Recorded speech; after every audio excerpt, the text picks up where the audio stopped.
Vậy với lại một đâu phải từ qua nhỉ? Qua, đây, cháu số. Internet mới vừa được à? Hả? Internet mới vừa được à? Internet thì là gì? Đây này. Vậy với nó làm mệt bia. Ê, Honey. Nè, Honey giọt đeo bên khỏi neo xong lên.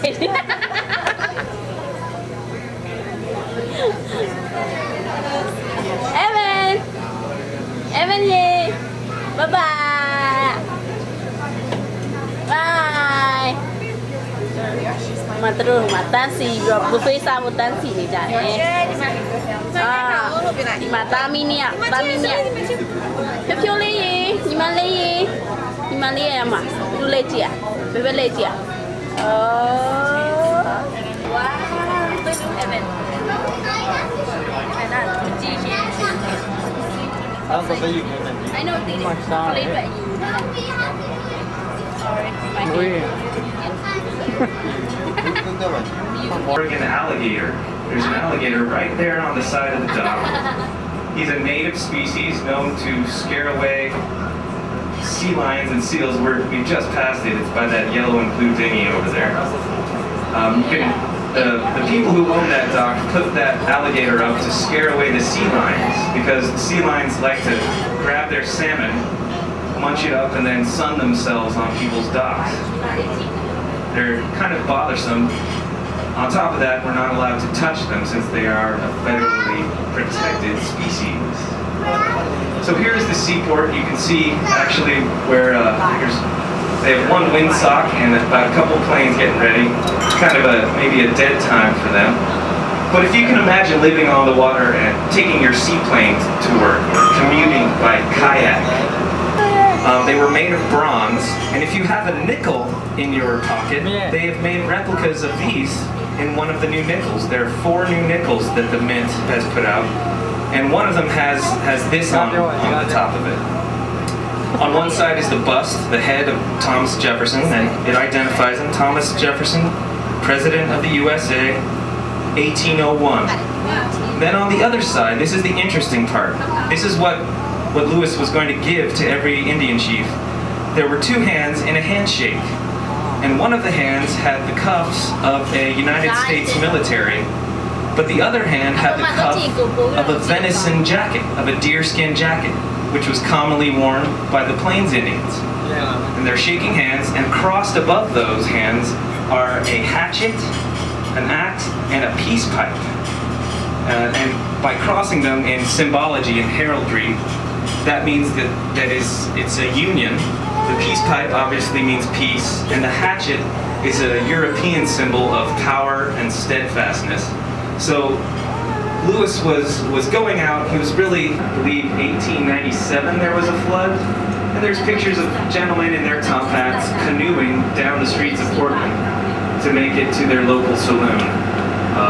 All dressed like gentlemen, but in a canoe. It's kind of an ironic sight. So we're coming up here on the interstate. We're always worried and running low on food. They're set up at their Fort Mandan, and they're busy trying to get information from the locals. There's also a good amount of French-Canadian fur trappers that make their way through here, coming down from Canada, of course. And they meet up with a particular one whose name is Charbonneau. If you're from around this area, that may be a familiar name. There's the Charbonneau District, the Charbonneau Avenue Park. Charbonneau was Lewis described Charbonneau as a man. We'll talk about Sacagawea once we get past all of the great display. So this concrete suspension bridge is the old Oregon City Bridge. Both sides of the river are Oregon City. This is the end of the Oregon Trail Museum, and it's really worth looking at. They have lots of pioneer wear and other great stories that you can check out.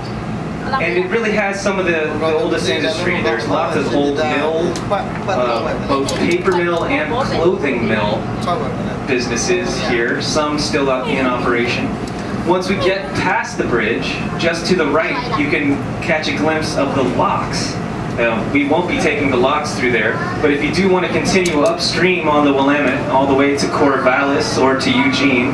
They're slimy, they're bottom feeders, but they're important to the whole ecology of a river system.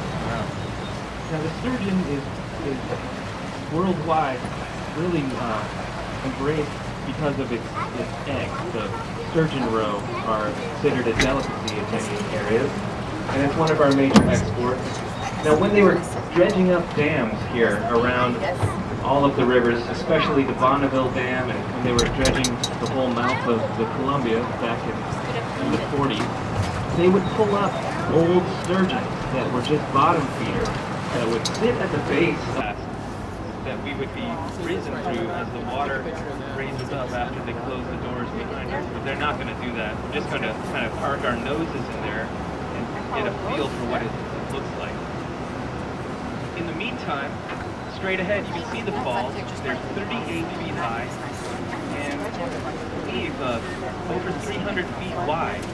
Now, if you look at the rocks, the exposed rocks that don't have the water flowing over them, and especially the ones on either side, imagine a series of scaffolds created with platforms with natives standing on the platform. This is what they did. This whole area was one of the highest concentrations of Native Americans right here, where the Clackamas joins the Willamette.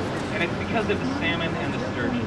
They would construct these platforms, have these oversized nets. The door that they'll close behind us if we were going to actually go through these logs. They're just coming up right now on the right-hand side of us. Once we get in here, I would tie the boat up to the side of the lock, and then you can fill this lock up full of water, and you can see by the color of the boards how high the water will get. What you're looking at there is the bottom of the next block. You see the little waterfalls. And just fill that all the way up to where we would raise up about 40 feet altogether when we go through the sides of the block. Blocks are very old. They were built in 1874, and these are the last of the locks went to the Mississippi that are still in operation. Now you can see that the lock end of the swimming pool is what was closed operated. Kind of a cool thing.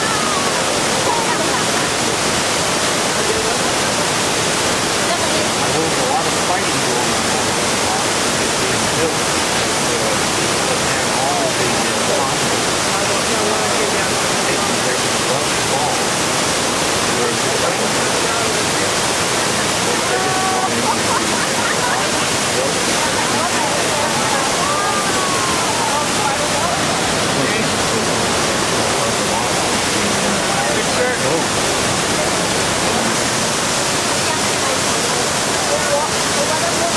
Thank you, Ron Max. Appreciate that.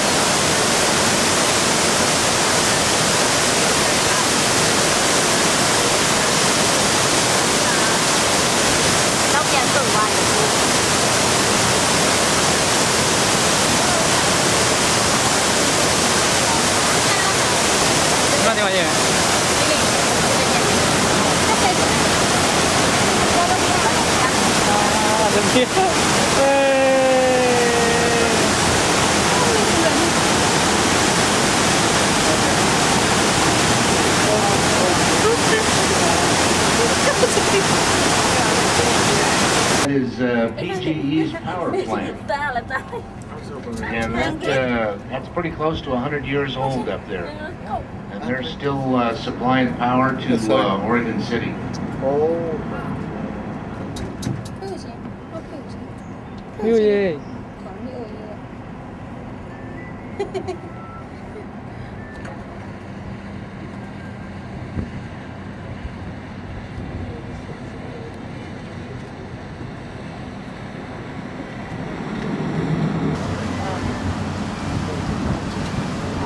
Miệng này lỗ.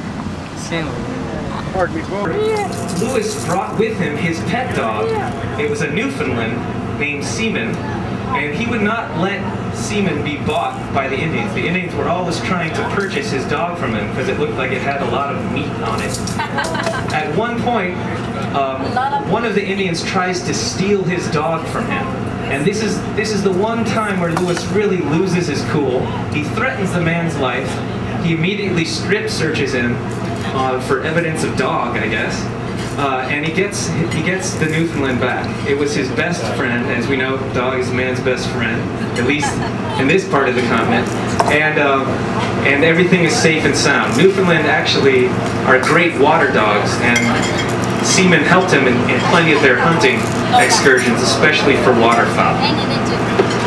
So we're going to make our way to Elk Rock. I'll join you one more time. I hope it's been a good cruise so far, folks.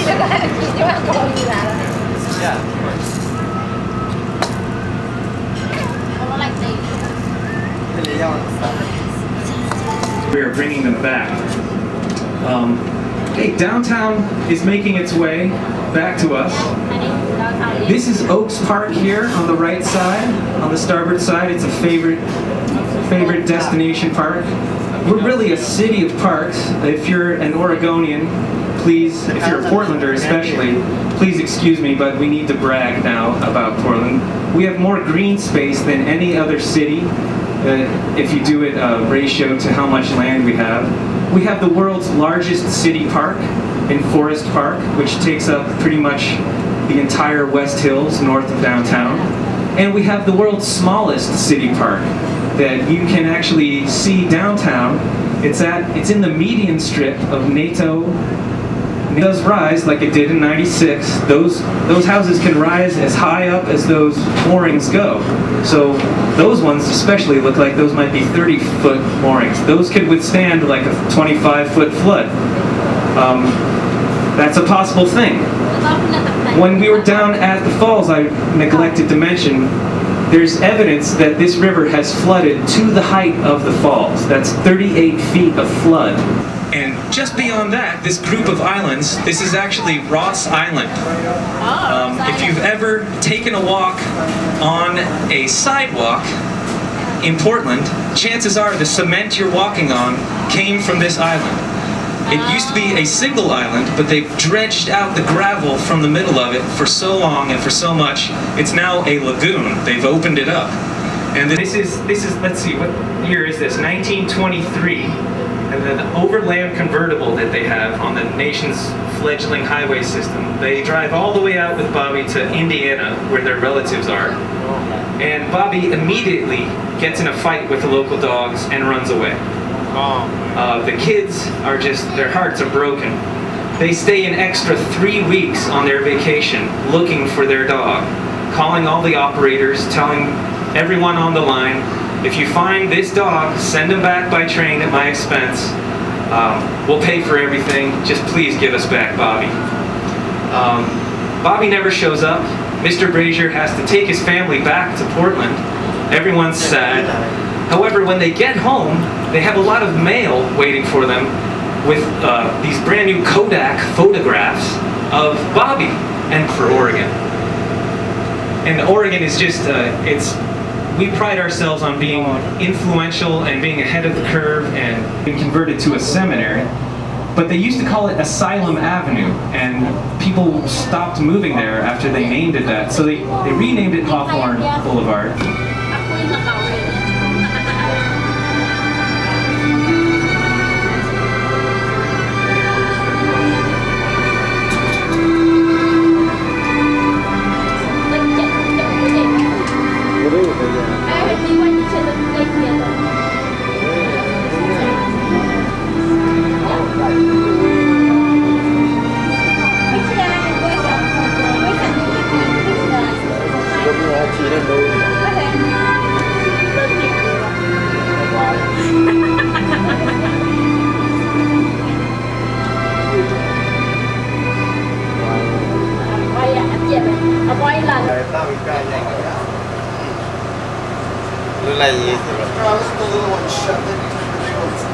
See it right there?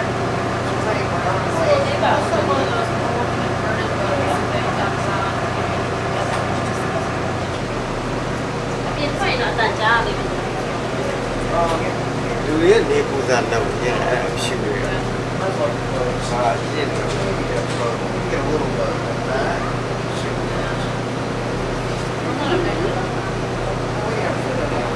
Yeah, well, no, this is too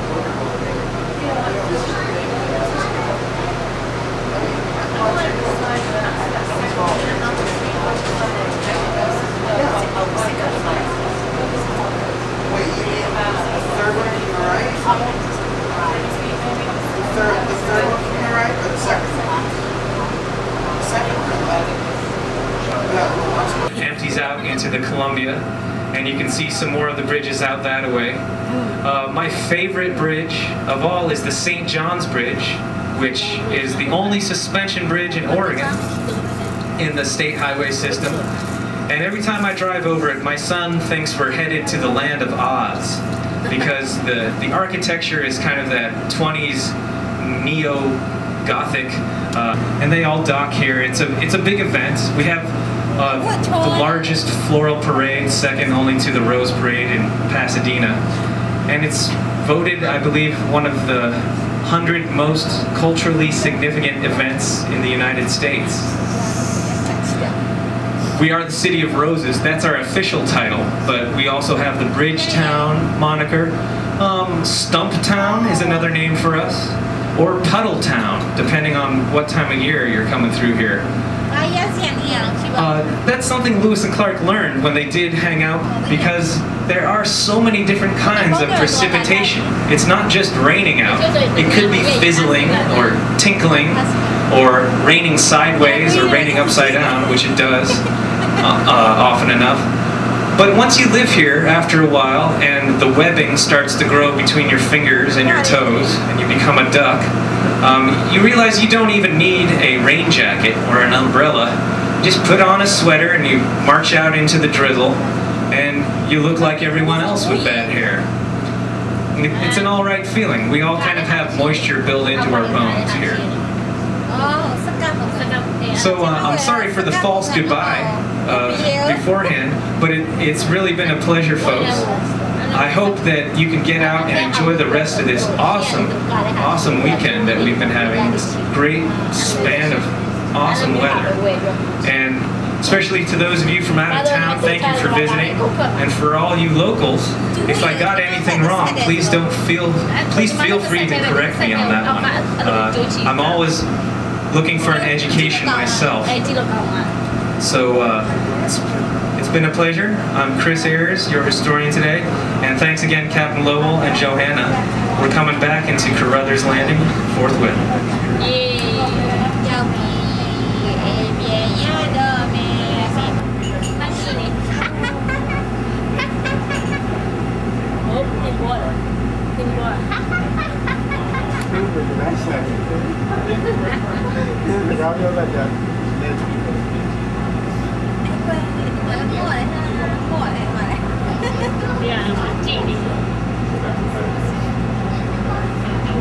Evan.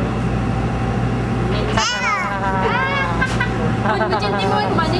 Mà nhìn lúc Timor kia này mà. Bye bye. Bye bye. Bye bye. Nè. Cái gì bà má Nè, ông à. Bye bye. Bye bye. Bye bye, lơ lại mình ạ. Bye bye.